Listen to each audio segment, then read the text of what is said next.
zum Achtelfinale. Das ist ein Spiel 60 gegen den Obermeister. Da steht 9 Rücken im Vorsatz heute. Der Wettkampf Rücken von dem Althof Hochstraße an hier ist der Strecke.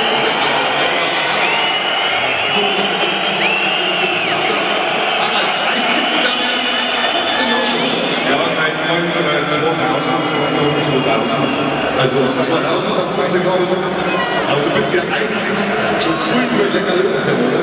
Seit 1964 das erste Mal im Schneider. Und warst du ja ganz aktiver Trommler?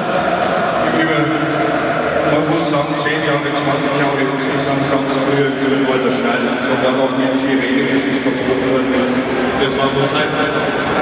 Haggas, Waldturm und Strauß.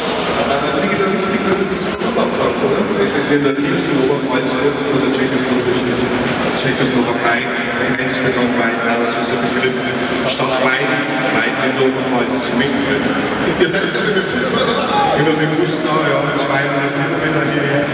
Und die Mitglieder, wenn du Bus machst oder was anderes, organisieren das selber, wenn man so vorne im Auto, oder? Ich bin normalerweise bei jedem Spiel dabei, anrufen genügt und entweder mit dem Auto oder kein Bus. Und mit den Löwen wollen die Mann auch von der Abspringen. Jetzt ist es so, das haben wir öfters bei den Löwen-Fanclubs, da ist immer das Karitative auch ein Thema für den Fanclub. Ich glaube, ihr macht soziale Dinge und unterstützt Menschen, die ihr brauchen. Letztes unser Heuer, Hilfe für Anker, wichtige Anker, eine Typisierung ist sehr gerne noch. Hier wurde geholfen. Wir wissen zwar zur Zeit entstanden nicht, aber ich glaube, es geht aufwärts.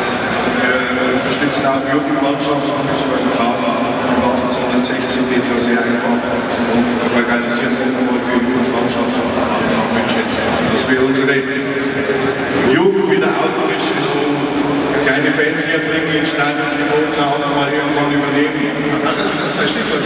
Schaffen wir auch, du hast ja einige Freunde mitgebracht von den Freunden. Also wie ist die Altersstruktur eigentlich? Die ist zurzeit zwischen 3, jüngste bis 81. Das kommt jetzt endlich. Allerdings, es war, man kann ich sagen, eine grottige Runde in der Liga für uns Löwen. Was sonst einfach zum DFB-Pokal? Wir ist jetzt gegen Hoffenheim, gegen Mainz 05, ein ganz anderes Team gesehen. Hast du Hoffnung heute Abend? Hoffnung habe ich immer. Mein Kind seit Jahrzehnten ist 5-1, 6-1. Äußerst selten trifft er ein. Heute wäre mein Erstligist früher gewesen, Hoffnung ist schwer zu spielen. Kleiner Stich wie mir. Das geht heute noch in die Hose in der letzten Zeit. Harald sagt 5-1, wir werden ein 2-1 für die Bürgerei. Ein dreckiges 1.